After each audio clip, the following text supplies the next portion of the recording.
Assalamualaikum warahmatullahi wabarakatuh. Perkenalkan kami dari kelompok 3 ingin mempresentasikan hasil diskusi kami terkait materi di chapter 20 tentang Accounting for Pension and Post-Retirement Benefit. Nah, sebelum lanjut ke materi, izinkan kami dari kelompok 3 ingin memperkenalkan anggota kelompok kami terlebih dahulu. Oke, baik. Untuk anggota kelompok yang pertama ada Mariska Zulfianti dari MPM Akhir 007. Selanjutnya ada Cindy Azara Putri Asia Aulia dari MPM Akhir 026. Selanjutnya ada Nuriza Safira dari MPM Akhir 297. Selanjutnya ada Rosita Ilvina Valinisa dari MPM Akhir 323. Selanjutnya ada Yasinta Dina ini dari MPM Akhir 330. Selanjutnya ada Lailatul Puspitasari dari MPM Akhir 340. Selanjutnya ada Reva Lydia Priyanti dari MPM Akhir 348. Selanjutnya ada Nazala Salfa Hamida dari MPM Akhir 367. Dan selanjutnya yang terakhir ada Cairunisa dari MPM Akhir 369. Baik, sekian perkenalan anggota kelompok dari kelompok 3. Selanjutnya akan dilanjutkan penjelasan materi. Oke, baik. Di sini saya akan menjelaskan terkait dasar-dasar rencana pensiun akuntansi. Jadi, rencana pensiun itu adalah pengaturan di mana pemberi kerja ini memberikan manfaat atau pembayaran kepada karyawan yang pensiun atas jasa yang mereka berikan selama masa bekerja. Nah, perusahaan employer memberikan kontribusi ke dana pensiun atau pensiun fund itu berarti perusahaan itu menyisihkan sejumlah uang secara berkala sebagai kontribusi ke dalam dana pensiun. Nah, dana tersebut itu dikumpulkan untuk membiayai pembayaran manfaat pensiun di masa depan. Nah, dalam beberapa kasus karyawan itu juga ikut berkontribusi atau rencana kontribusi bersama dalam kontribusi ke dana pensiun. Terus selanjutnya, dana pensiun yang diinvestasikan dan menghasilkan pendapatan, itu dana yang terkumpul itu tidak akan dibiarkan menganggur, tapi akan diinvestasikan oleh pengelola dana pensiun. Jadi investasinya itu bisa berupa saham, obligasi, properti, atau instrumen keuangan lain. Nah, tujuan sendiri itu adalah supaya dana tersebut itu bertumbuh atau melalui pendapatan investasi atau earnings dan keuntungan modal atau capital gain, sehingga nilainya itu akan cukup untuk membayar manfaat pensiun nantinya. Selanjutnya hasilnya digunakan untuk membayar manfaat pensiun pada karyawan yang sudah pensiun. Jadi ketika karyawan memasuki masa pensiunan, dana yang terkumpul itu dengan hasil investasinya tadi, itu akan digunakan untuk membayar manfaat pensiun sesuai dengan ketentuan rencana pensiun. Nah, maka dari itu, dana pensiun ini berfungsi sebagai sumber pembiayaan jangka panjang untuk menjamin kesejahteraan karyawan di masa tua nanti. Oke, selanjutnya ada jenis rencana pensiun. Itu dibagi menjadi 3. Yang pertama ada rencana kontribusi atau contribution plan. Jadi karyawan itu bisa ikut berkontribusi secara sukarela. Jadi ada 2 jenis dalam rencana kontribusi. Yang pertama adalah kontribusi dan non kontribusi. Yang kontribusi itu contohnya karyawan ikut membayar untuk meningkatkan manfaat dari pensiun. Terus yang kedua non kontribusi yang dimana seluruh biaya itu akan ditanggung pada pemberi kerja. Terus rencana yang kedua ada rencana yang memenuhi syarat atau qualified plan, di mana di rencana ini tuh dapat memberikan manfaat pajak. Terus juga dana pensiun itu harus menjadi entitas hukum dan akuntansi terpisah dari perusahaan. Terus yang ketiga, rencana iuran pasti dengan rencana manfaat pasti. Jadi di rencana iuran pasti itu pertama kontribusi pemberi kerja ini itu tetap sesuai rencana. Sedangkan kalau rencana manfaat pasti, manfaat pensiun itu tetap sesuai rencana. Terus yang kedua ada risiko itu ditanggung oleh karyawan. Terus dalam rencana manfaat pasti itu resikonya itu ditanggung oleh oleh pemberi kerja. Terus yang ketiga di rencana iuran pasti itu manfaat itu berdasarkan dengan hasil investasinya. Sedangkan rencana manfaat pasti itu kontribusi pemberi kerja itu dapat bervariasi yaitu dihutang oleh aktuaris. Oke, selanjutnya ada peran aktuaris dalam akuntansi pensiun. Jadi, ada dua peran. Yang pertama itu membuat prediksi terkait, yang dimana membuat prediksi terkait tingkat kematian, pergantian karyawan, tingkat bunga, pendapatan, pensiun dini, gaji masa depan, dan faktor lain yang mengaruhi rencana pensiun. Terus yang kedua ada menghitung berbagai ukuran pensiun yang mengaruhi laporan keuangan. Contohnya seperti kewajiban pensiun, biaya tabungan untuk melayani rencana, dan biaya amandemen rencana. Selanjutnya ada ukuran tanggung jawab berbagai ukuran kewajiban pensiun. Jadi di tujuan ini itu tujuannya itu adalah untuk menunjukkan berapa besar kewajiban perusahaan terhadap karyawan atas manfaat yang sudah dijanjikan. Nah, ada beberapa tingkatan di gambar tersebut, dari yang paling kecil hingga yang paling lengkap. Yang pertama ada present value of expected cash flow, yang dimana merupakan nilai kini dari arus cash yang diharapkan yang akan dibayarkan kepada karyawan di masa depan. Nah, di present value of expected cash flow ini itu adalah dasar perhitungan awal oleh aktuaris untuk memperkirakan total kewajiban pensiun. Terus yang kedua ada vested benefit obligation atau FBO, yang dimana nilai kini dari manfaat pensiun yang sudah menjadi hak karyawan atau sudah vested. Jadi yang artinya itu jika karyawan berhenti bekerja sekarang, maka mereka akan tetap berhak menerima manfaat tersebut. Jadi hanya mencakup karyawan yang vested dan berdasarkan gaji saat ini. Terus yang ketiga ada accumulated benefit obligation atau yang dimana nilai kini dari manfaat pensiun itu untuk semua karyawan, baik yang vested maupun yang belum. Nah, tapi dihitung berdasarkan gaji sekarang. Nah, di accumulated benefit obligation ini itu menggambarkan akumulasi hak manfaat sampai tanggal laporan, tanpa memperhitungkan kenaikan gaji di masa depan. Terus selanjutnya ada definite benefit obligation, yang dimana nilai kini dari manfaat pensiun itu untuk semua karyawan atau vested dan non-vested, dan berdasarkan gaji yang diharapkan di masa depan.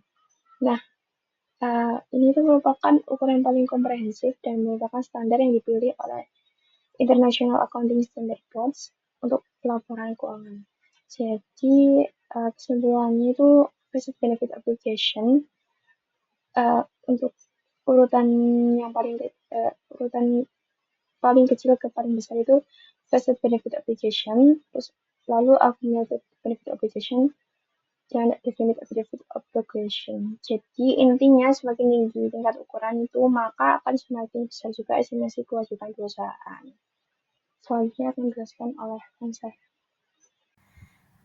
Net Definite Benefit Obligation Asset, yang merupakan selisih antara kewajiban manfaat pasti atau definite benefit obligation dengan nilai wajar aset rencana atau plan aset. Nah, di sini itu disebut juga sebagai status pendanaan atau funded status. Dirumuskan dengan definite benefit obligation dikurangi fair value of plan assets, definite benefit obligation dikurangi fair value of plan asset. Nah, jika hasil perhitungan menunjukkan defisit, yang artinya nilai kewajiban lebih besar daripada aset yang tersedia, sehingga perusahaan masih memiliki tanggungan pensiun yang belum terdanai penuh. Lalu sebaliknya, jika hasilnya menunjukkan surplus, berarti perusahaan memiliki kelebihan dana pensiun yang dapat digunakan untuk menutupkan kewajiban di masa yang akan mendatang. Nah, posisi ini disebut juga funded status dan nilainya akan menentukan apakah perusahaan melaporkan kewajiban atau aset pensiun dalam neraca. Nah, dengan demikian konsep ini tuh membantu untuk menggambarkan kesehatan keuangan jangka panjang program pensiun perusahaan. Sebagai contoh itu di sisi kiri ada perusahaan memiliki kewajiban manfaat pasti sebesar 100 juta won dan aset pensiun 900.000 won, sehingga terdapat defisitnya yaitu sebesar 100.000 won. Nah, defisit ini berarti perusahaan belum sepenuhnya menutup kewajiban pensiunnya dan harus mencatatnya sebagai liabilitas dalam laporan keuangan. Sedangkan di sisi kanan, kewajiban sebesar 150.000 won dipotong oleh aset senilai 200.000 won menghasilkan surplus 50.000 won. Nah, surplus ini tuh menunjukkan adanya kelebihan dana pensiun yang dapat diakui sebagai aset pensiun dalam neraca perusahaan. melaporkan perubahan pada kewajiban manfaat aset yang ditentukan IASB. Nah, menurut standar dari IASB atau International Accounting Standard Board, setiap perubahan dalam kewajiban manfaat pasti dan aset perencana pensiun yang terjadi selama periode berjalan itu harus diakui dalam pendapatan sebetulnya secara komprehensif. Nah, namun lokasi pengakuannya itu dalam laporan laba rugi komprehensif itu berbeda-beda tergantung pada jenis perubahan yang terjadi. Nah, perubahan yang berasal dari biaya layanan atau service cost dan bunga bersih net interest dicatat dalam laba bersih atau net income karena mencerminkan aktivitas operasional dan pembiayaan normal perusahaan. Nah, sementara itu perubahan akibat pengukuran ulang atau remeasurement seperti keuntungan atau kerugian aktuaria itu tidak dicatat dalam laba bersih, melainkan di Order Comprehensive Income atau OCI. Nah, hal ini itu bertujuan agar informasi laporan keuangan lebih transparan dan tidak mencampurkan fluktuasi jangka panjang. Nah, di sini ada bagan yang tentang melaporkan perubahan dalam pensiun kewajiban aset. Nah, yang pertama ada service cost. Nah, service cost atau biaya layanan yang merupakan biaya atas jasa karyawan selama periode berjalan atau perubahan manfaat masa lalu akibat amandemen program pensiun. Biaya ini tuh langsung mempengaruhi laba bersih atau net income karena merupakan bagian dari aktivitas operasional perusahaan. Nah, dampak laporan keuangannya yaitu dicatat di laporan laba rugi komprehensif bagian operasi yang mempengaruhi net income. Selanjutnya di sini ada net interest atau bunga bersih yang dihitung dari tingkat diskonto dikalikan dengan selisih antara kewajiban manfaat pasti dan aset rencana. Nah, jika beban bunga lebih besar dari pendapatan bunga, perusahaan mencatat biaya bunga. Sebaliknya, jika pendapatan bunga lebih besar, maka diakui sebagai pendapatan bunga. Nah, dampak dari laporan ini itu termasuk dalam bagian pembiayaan laporan laba rugi yang tetap mempengaruhi net income. Dan yang terakhir ada remeasurements, yaitu pengukuran ulang, yang berasal dari keuntungan atau kerugian aktuaria pada kewajiban manfaat pasti serta perubahan nilai wajar aset rencana. Nah, ini tuh tidak dicatat dalam laba rugi karena dianggap bersifat jangka panjang dan tidak berulang. Dampak laporan keuangannya itu dicatat dalam Order Comprehensive Income atau OC dan bukan dicatat pada net income. Nah, mempengaruhi pendapatan komprehensif total tetapi tidak mempengaruhi laba bersihnya. Jadi kesimpulannya di sini itu service cost plus net interest itu dimasukkan pada net income yang berdampak pada laba rugi perusahaan. Sedangkan kalau remeasurements itu masuknya pada OC atau Order Comprehensive Income yang berdampak pada pendapatan komprehensif. Jadi dampaknya itu bukan pada laba bersih. Komponen biaya pensiun yaitu pada biaya layanan. Jadi, biaya layanan yang pertama di sini itu ada biaya layanan kini yang menggambarkan peningkatan nilai kewajiban manfaat pasti yang timbul dari layanan yang diberikan karyawan selama periode berjalan. Jadi, artinya itu setiap tahun perusahaan itu harus menambah kewajiban pensiun sesuai masa kerja yang terus bertambah. Lalu yang kedua di sini ada biaya layanan masa lalu yaitu perubahan nilai kewajiban manfaat pasti yang terjadi karena adanya amandemen rencana pensiun atau perubahan manfaat yang diberikan kepada karyawan untuk masa kerja sebelumnya.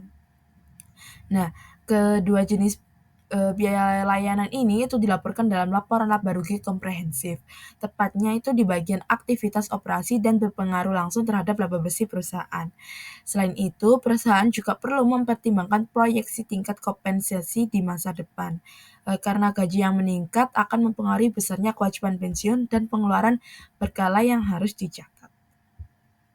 Selanjutnya ada komponen biaya pensiun bunga bersih yang dihitung dengan mengalihkan tingkat diskonto dikali status pendanaan rencana, yaitu selisih antara kewajiban manfaat pasti dan aset rencana. Nah, jika hasilnya menunjukkan kewajiban manfaat pasti bersih, maka perusahaan menanggung beban bunga. Sebaliknya, jika terdapat aset manfaat pasti bersih, maka perusahaan memperoleh pendapatan bunga. Komponen bunga bersih ini itu biasanya dilaporkan di bawah bagian operasi laporan laba rugi, tepatnya pada bagian pembiayaan, karena berhubungan dengan biaya pendanaan jangka panjang. Selain itu, tingkat diskonto yang digunakan harus mencerminkan tingkat pengembalian obligasi berkualitas tinggi yang memiliki jangka waktu dan resiko dengan kewajiban pensiun perusahaan. Selanjutnya di sini yang terakhir ada komponen biaya pensiun yaitu pengukuran ulang atau remeasurement.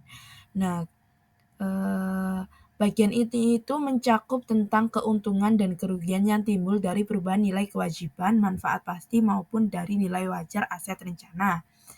Misalnya jika asumsi aktuaria seperti tingkat diskonto, umur pensiun atau kenaikan gaji berubah, maka nilai kewajiban pensiun juga akan berubah. Hal ini itu disebut dengan pengukuran ulang. Komponen ini itu tidak dicatat dalam laba rugi, melainkan dalam pendapatan komprehensif lainnya, atau Other Comprehensive Income yaitu OCI, dan disajikan bersih dari pajak. Nah, dengan ini itu pengukuran ulang itu mempengaruhi total pendapatan komprehensif tetapi tidak berdampak langsung terhadap laba bersih perusahaan.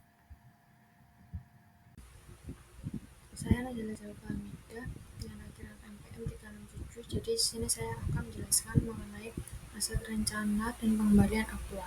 Aset rencana terbagi pada investasi pada saham, obligasi, surat berharga lainnya yang dilaporkan pada nilai wajar. Jadi kontribusi pemberi kerja dan pengambilan aktual atas aset rencana meningkatkan aset rencana pensiun. Manfaatnya yang dibayarkan kepada karyawan pensiun mengurangi aset rencana. Contoh soal pada aset rencana dan pengembalian aktual penentuan aset pensiun. Jadi, Pro SA memiliki aset program pensiun sebesar $4.200.000 pada tanggal 1 Januari 2022. Selama tahun 2022, Hasbro telah menyumbang $300.000 untuk program tersebut dan membayarkan manfaat pensiun sebesar $250. Pengembalian aktual atas aset program adalah $210 untuk tahun tersebut. Hitunglah jumlah aset program pada tanggal 31 Desember 2022. Jadi, plan aset pada tanggal 1 Januari 2022 itu sebesar 4.200.000. Lalu contribution by Hasbro to plan sebesar 300.000 dan actual return-nya sebesar 210.000. Benefit paid to employees sebesar 250.000. Jadi 4.200.000 ditambah 300 tambah 210.000 dikurangi dengan benefit paid to employees sebesar 250.000. Hasilnya plan aset pada tanggal 31 Desember 2022 sebesar $4.460.000. Nah, selanjutnya persamaan untuk menghitung pengembalian aktual. Jadi actual return sama dengan plan asset ending balance min plan asset beginning balance min contribution min benefit paid. Selanjutnya perhitungan pengembalian aktual atas aset rencana. Dengan kata lain, imbal hasil aktual atas aset program adalah selisih antara nilai wajar aset program pada awal periode dan akhir periode yang disesuaikan dengan iuran dan pembayaran manfaat. Jadi pada ilustrasi ini menggunakan metode persamaan untuk menghitung imbal hasil aktual dengan menggunakan informasi yang diberikan. Jadi yang diberikan pada ilustrasi sebelumnya. Jadi pada plan aset 31 Desember 2022 sebesar $4.460.000. Plan aset Januari tanggal 1 2022 sebesar 4.200.000. Jadi 4.460.000 dikurangi 4.200.000 hasilnya adalah 260.000. Terdapat increase in fair value of plan asset. Selanjutnya ada contribution to plan sebesar 300.000 dan benefit payment to employees sebesar 250.000. Jadi actual return-nya dihasilkan adalah $210.000. Selanjutnya yaitu format dasar lembar kerja pensiunan. Lembar kerja ini digunakan perusahaan untuk mencatat informasi yang berhubungan dengan program pensiun karyawan. Di bagian kiri dijelaskan bahwa perusahaan biasanya digunakan untuk mencatat transaksi dan informasi terkait dana pensiun. Perlu diperhatikan, worksheet ini bukan hanya catatan akuntansi permanen, yang artinya dia bukan jurnal dan juga bukan bagian dari buku besar. Lembar kerja ini hanya alat bantu untuk memudahkan penyusunan jurnal dan laporan keuangan. Contoh tabel di bawahnya terlihat contoh format tabel dasar dari lembar kerja pensiun. Kolom-kolomnya mencakup item pos-pos transaksi, general journal entries, yaitu kolom jurnal seperti annual pension expense, cash, dan pension asset atau liability, memo record, catatan tambahan yang menunjukkan definite benefit obligation, dan plan asset. Contoh kasus 2022 entries and worksheet. Di bagian kanan ada contoh ilustrasi untuk perusahaan Zarli AG pada tahun 2022. Berikut datanya, aset dana pensiun pada awal tahun sebesar 100.000, kewajiban manfaat pasti definite benefit obligation juga 100.000, biaya jasa tahunan annual service cost sebesar 9.000, tingkat diskon 10%, kontribusi dana yang disetorkan ke program pensiun 8.000, manfaat yang dibayarkan kepada pensiunan selama tahun berjalan yaitu 7.000. Jadi intinya worksheet ini berfungsi sebagai alat bantu akuntansi untuk memudahkan pencatatan meskipun bukan dokumen resmi. Dengan format seperti ini, perusahaan bisa lebih mudah menganalisis posisi dana pensiun dan menghitung beban tahunannya. Nah, ini melanjutkan pembahasan tentang bagaimana lembar kerja pensiun digunakan dalam praktik akuntansi. Di baris pertama terlihat saldo awal per 1 Januari 2022, definite benefit obligation atau DBO sebesar 100.000 dan plan assets juga 100.000. Lalu selama 3 tahun berjalan terjadi beberapa transaksi. Yang pertama, service cost sebesar 9.000 menambah beban pensiun dan kewajiban DBO. Yang kedua, interest expense sebesar 10.000 menambah DBO. Yang ketiga, interest revenue sebesar 10.000 menambah aset dana pensiun atau plan asset. Yang keempat, contribution sebesar 8.000 meningkatkan aset pensiun dan dicatat kredit pada kas. Yang kelima, benefits paid sebesar 7.000 mengurangi baik DBO maupun aset pensiun. Hasil akhirnya, total definite benefit obligation menjadi 112.000. Total plan asset menjadi 111.000 dan selisihnya 1.000 menunjukkan posisi liabilitas pensiun perusahaan pada akhir tahun. Di bagian kanan 2022 journal entry to record pension expense. Setelah worksheet selesai, perusahaan mencatat jurnal formal pada tanggal 31 Desember 2022 seperti pension expense di debit dengan nominal 9.000, cash di kredit dengan nominal 8.000, dan yang terakhir pension asset atau liability di kredit dengan nominal 1.000. Yang artinya beban pensiun tahun 2022 sebesar 9.000 diakui perusahaan sudah membayar 8.000 dalam bentuk kontribusi. Masih ada selisih 1.000 yang menjadi liabilitas pensiun yang harus diakui di neraca. Baik, selanjutnya di sini saya akan menjelaskan terkait past service cost atau merupakan biaya layanan masa lalu, di mana ini menggambarkan perubahan pada nilai kini dari kewajiban imbalan pasti atau definite benefit obligation yang terjadi karena adanya amandemen terhadap program pensiun, baik melalui perubahan ketentuan maupun pengurangan manfaat atau curtailment. Past service cost sendiri ini muncul ketika perusahaan itu memutuskan untuk memberikan tambahan manfaat pensiun atas masa kerja yang telah dilewati atau sebaliknya mengurangi manfaat yang sebelumnya telah dijanjikan. Perubahan ini itu dapat menimbulkan peningkatan atau past service cost positif ataupun penurunan atau past service cost negatif pada kewajiban pensiun yang harus ditanggungjawabkan perusahaannya. Sifat biaya jasa masa lalu atau past service cost ini dapat ditinjau dari faktor penyebabnya, yaitu yang pertama adalah amendment program atau plan amendments yang meliputi penerapan program baru, perubahan terhadap manfaat yang telah ditetapkan, atau penghentian program yang sudah ada. Dan yang kedua adalah curtailment atau curtailments yang terjadi apabila perusahaan secara signifikan mengurangi jumlah karyawan yang tercukup dalam program pensiun atau menurunkan manfaat yang telah diberikan kepada mereka.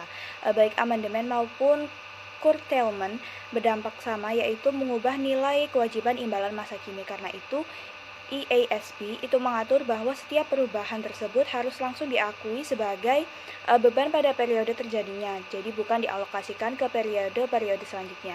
Tujuannya sendiri itu agar laporan keuangan itu mencerminkan posisi kewajiban perusahaan secara tepat dan saat perubahan itu terjadi.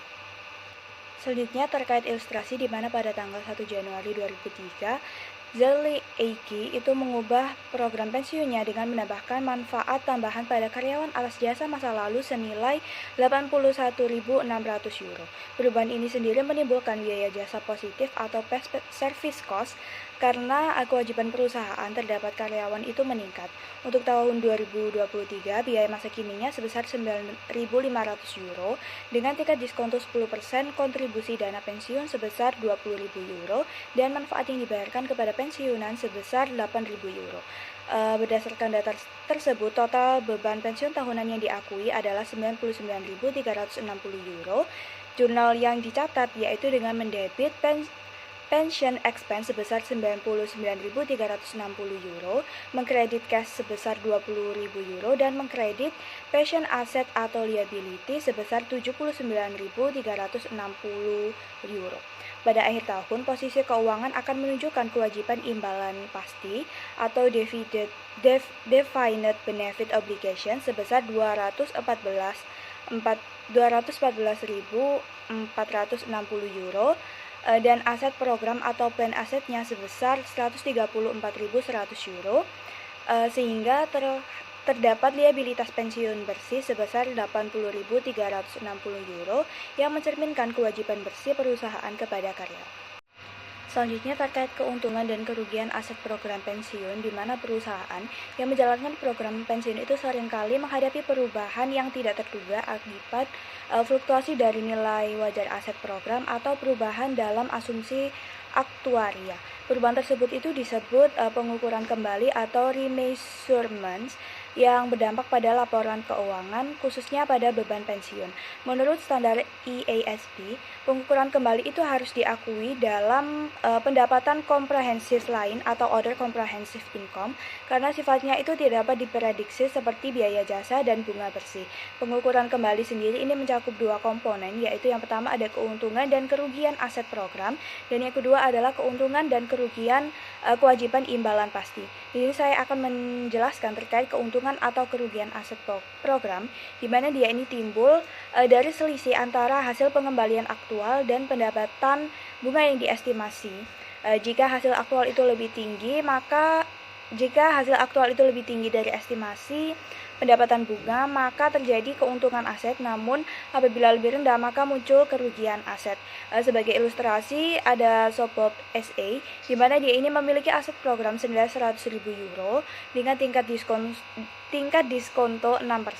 Pada tahun 2022, pengembalian aktualnya sebesar 8.000 euro, sementara pendapatan bunga yang diharapkan sebesar 6.000 euro, yaitu dari 100.000 euro dikali 6%. Dengan demikian, Sobob itu akan memperoleh keuntungan sebesar 2.000 euro yang dicatat dengan mendebit akun aset program dan mengkredit pendapatan komprehensif lain sebesar jumlah tersebut. Selain itu, perubahan asumsi aktuaria seperti tingkat kematian, usia, pensiun, tingkat keluar karyawan atau turnover, maupun kenaikan gaji juga dapat mempengaruhi kewajiban imbalan pasti. Selisih antara hasil aktual dan asumsi aktuaria itu akan menimbulkan keuntungan atau kerugian pada kewajiban imbalan pasti atau liabilitas. Pengukuran ulang keuntungan dan kerugian kewajiban. Setiap perusahaan dalam asumsi aktuaria yang mempengaruhi jumlah kewajiban manfaat pasti. Yang pertama, perusahaan melaporkan keuntungan dan kerugian liabilitas dalam other comprehensive income dengan status untung atau rugi. Yang kedua, mengakumulasikan keuntungan dan kerugian aset dan liabilitas dari tahun ke tahun dalam accumulated other comprehensive income. Ketiga, jumlah ini kemudian dilaporkan pada laporan posisi keuangan pada bagian ekuitas. Selanjutnya yaitu entry dalam lembar kerja 2024. Di sini terdapat perhitungan rencana pensiun untuk Zelle Company pada tahun 2022. Beberapa data utamanya, yang pertama yaitu ada biaya layanan tahunan sebesar 13.000 dolar, yang dimana biaya ini merupakan biaya tambahan kewajiban yang muncul karena masa kerja karyawan selama tahun berjalan. Yang kedua ada tingkat diskonto sebesar 10% yang digunakan untuk menghitung bunga atas kewajiban manfaat yang pasti. Yang ketiga ada pengembalian aktual atas aset rencana sebesar 12.000 euro, yaitu hasil investasi dari dana pensiun. Kemudian ada kontribusi tahunan perusahaan sebesar 24.000 euro yang dibayarkan kepada dana pensiun. Kemudian ada manfaat yang dibayarkan kepada pensiunan selama tahun 2024 sebesar 10.500 euro. Kemudian di akhir tahun, kewajiban manfaat pasti atau DBO menjadi sebesar 265.000 euro. Kemudian semua data ini dimasukkan kepada lembar kerja pensiun untuk menghitung total biaya pensiun dan juga jumlah jurnal entry-nya. Yang dimana hasil dari lembar kerja ini total biaya pensiun pada tahun 2024 adalah 21.036 euro. Yang kemudian angka ini akan digunakan untuk pencatatan pada jurnal. Selanjutnya yaitu ada saldo kewajiban manfaat pasti atau DBO. Pada awal tahun 2024, saldo DBO-nya itu sebesar 214.460 euro. Yang kemudian setelah ditambah biaya layanan sebesar 13.000 euro dan beban bunga sebesar 21.446 euro, yang kemudian dikurangi manfaat yang dibayarkan sebesar 10.500 euro, maka saldonya ini menjadi 238.406 euro. Karena adanya kerugian akrual atau liability loss sebesar 26.594 euro, maka saldo akhir pada DBO ini pada 31 Desember tahun 2024 ini menjadi 265.000 euro.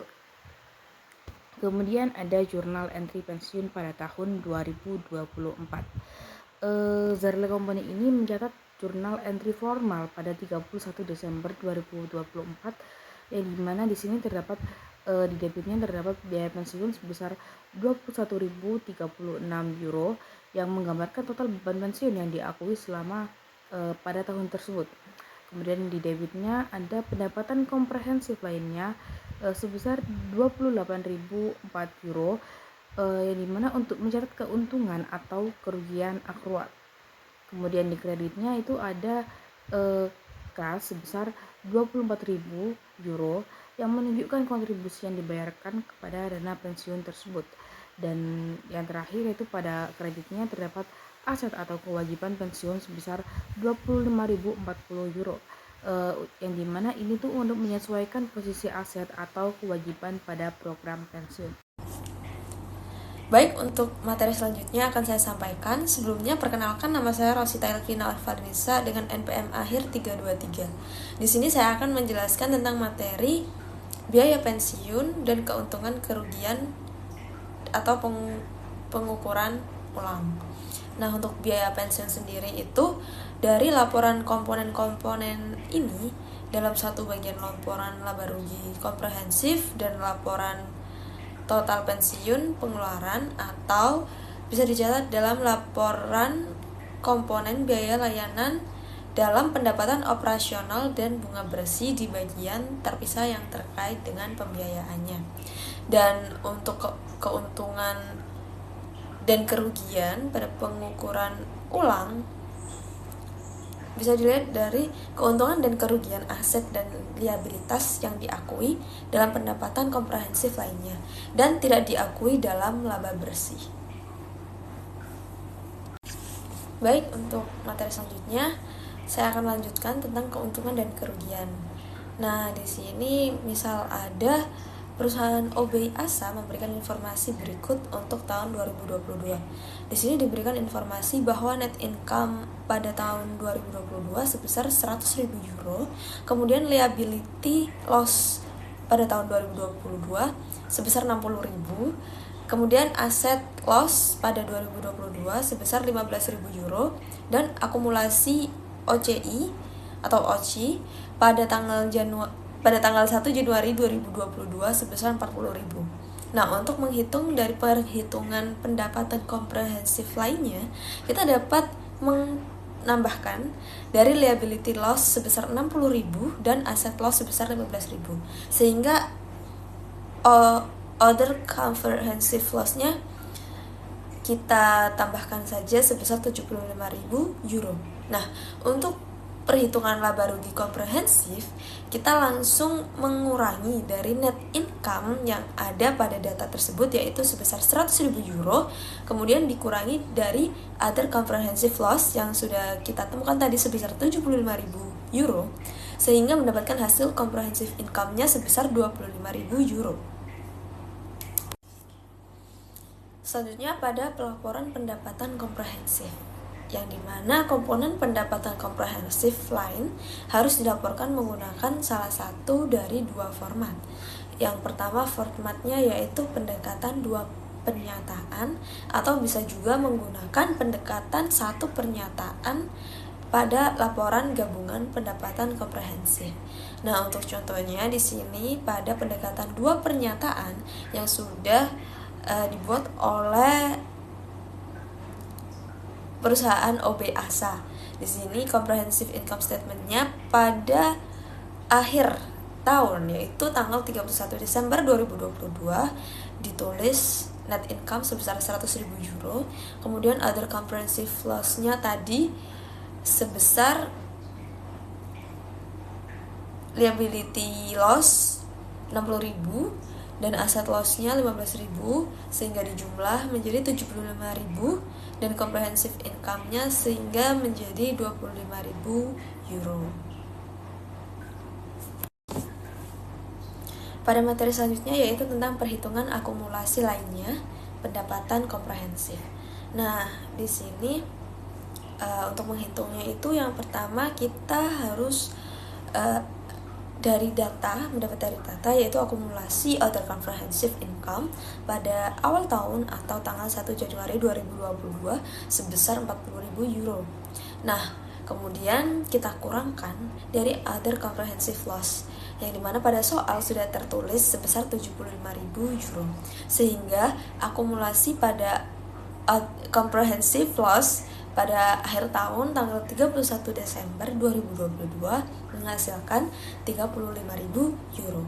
Nah, kalau untuk pelaporan OCI akumulasinya, kita bisa menambahkan dari equity, yaitu terdiri dari share capital ordinary, kemudian 100.000 euro, kemudian dikurangi retained earnings sebesar 60.000, dan dikurangi oleh akumulasi other comprehensive loss sebesar 35.000, sehingga mendapatkan total equity sebesar 125.000 euro. Untuk slide selanjutnya akan dijelaskan oleh teman saya. Baik, saya akan melanjutkan penjelasan tentang pelaporan program pensiun dalam laporan keuangan. Yang pertama ada pengakuan status pendanaan bersih program pensiun, di mana perusahaan wajib mencantumkan dalam laporan posisi keuangan keadaan pendanaan program pensiun imbalan pasti, baik berupa surplus, aset pensiun atau maupun defisit liabilitas pensiun. Yang kedua ada klasifikasi aset atau liabilitas pensiun, di mana apabila nilai wajar aset program melebihi jumlah kewajiban imbalan pasti, maka kelebihan tersebut diakui sebagai aset tidak lancar. Yang ketiga ada penggabungan program pensiun, di mana kompensasi atau offsetting hanya diperkenankan jika perusahaan memiliki hak hukum yang sah untuk menggunakan surplus dari satu program guna menutup kewajiban program lain, serta bermaksud untuk menyelesaikan kewajiban secara neto atau secara bersamaan merealisasikan surplus dan melunasi kewajiban dari program lain. Selanjutnya saya akan menjelaskan dalam catatan atas laporan keuangan itu harus mengungkapkan informasi. Yang pertama itu ada mendeskripsikan karakteristik program imbalan pasti serta resiko yang terkait dengannya. Yang kedua yaitu menampilkan dan menjelaskan jumlah dalam laporan keuangan yang timbul dari program imbalan pasti tersebut. Yang ketiga yaitu menjelaskan bagaimana program imbalan pasti dapat mempengaruhi besaran, waktu, dan ketidakpastian arus kas perusahaan di masa mendatang.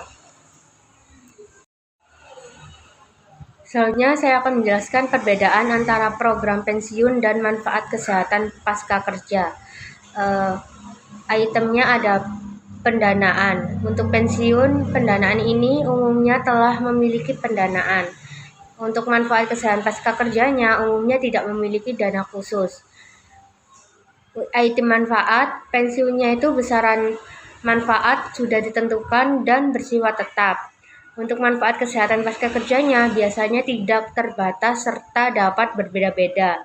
Yang ketiga ada penerimaan manfaat, pensiunnya itu pensiunan kadang termasuk pasangan yang masih hidup.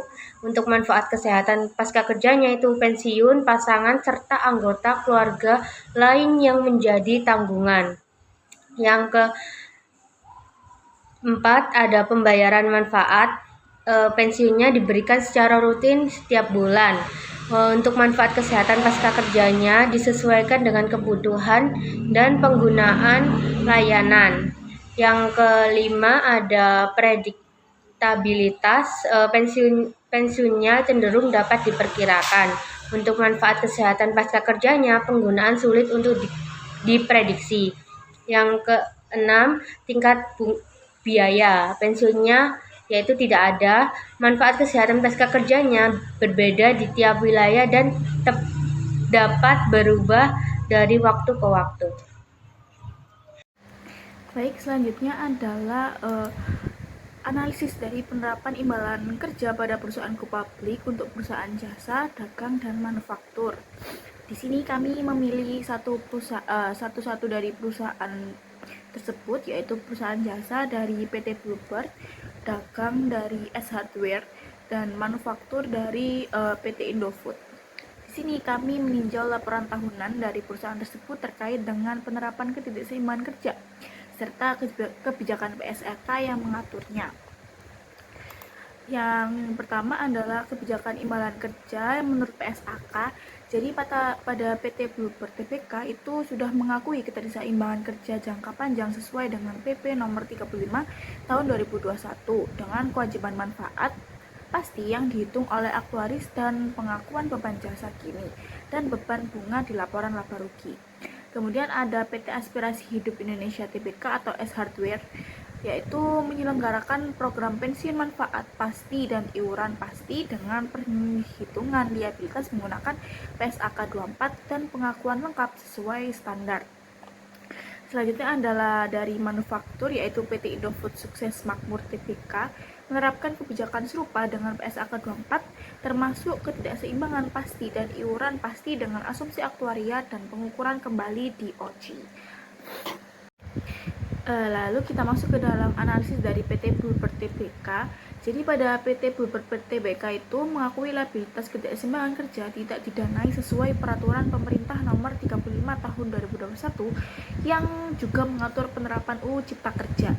Yang kedua, beban pensiun dihitung oleh aktuaris independen dengan metode projected unit credit menggunakan asumsi tingkat diskonto sekitar 7,1% pada 2024. Selanjutnya, memiliki kemampuan liabilitas ketidakseimbangan kerja jangka panjang sekitar 105 miliar per 31 Desember 2024. Lalu ada pengukuran kembali ketidakseimbangan kerja tercatat sebesar 28 miliar setelah pajak dalam penghasilan komprehensif lain. Lalu mengungkapkan sensitivitas kewajiban terhadap tingkat diskonto dan kenaikan gaji. Yang terakhir adalah penyajian biaya ketidakseimbangan kerja mencakup beban jasa kini dan beban jasa bunga neto. Lalu pada perusahaan dagang dari PT S Hardware Indonesia Tbk atau yang sekarang sudah diganti menjadi Aspirasi Hidup Indonesia Tbk, mereka mengakui liabilitas pensiun manfaat pasti dan iuran pasti, di mana beberapa entitas anak mengelola program pensiun secara formal. Yang kedua, perhitungan aktuaria menggunakan metode projected unit kredit dengan tingkat diskonto antara 5,25% sampai 9,1% di 2024. Yang ketiga adalah liabilitas manfaat pasti tercatat sekitar 204 miliar, yaitu nilai kini kewajiban setelah dikurangi nilai wajar aset program. Yang keempat, pengukuran kembali termasuk perubahan asumsi dan penyesuaian pengalaman diakui dalam pendapatan komprehensif lainnya. Yang kelima, memiliki program pensiun iuran pasti untuk sebagian karyawan dan program manfaat pasti untuk karyawan tertentu dengan pengelolaan dana pensiun oleh DPLK Allianz Indonesia. Yang terakhir adalah beban pensiun dibebankan pada operasi dan rendahnya sensitivitas kewajiban yang dilakukan. Lalu yang terakhir adalah pada perusahaan dagang, kita mengambil PT Indofood Sukses Makmur Tbk. Mereka itu mengakui liabilitas ketidakseimbangan kerja sesuai PSAK 24, termasuk liabilitas jangka pendek dan jangka panjang. Liabilitas ketidakseimbangan kerja per 31 Desember 2004 sekitar 4,72 miliar rupiah dalam jutaan rupiah. Lalu yang ketiga adalah program pensiun manfaat pasti untuk divisi tertentu dan program iuran pasti untuk karyawan lain.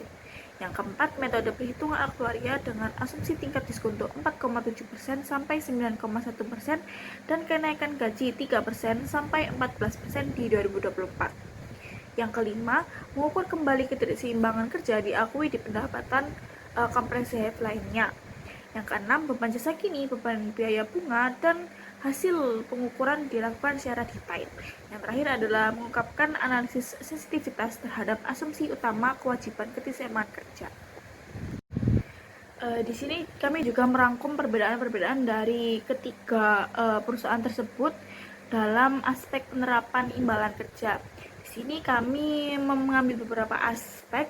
Yang pertama adalah standar PSAK. Pada Bluebird itu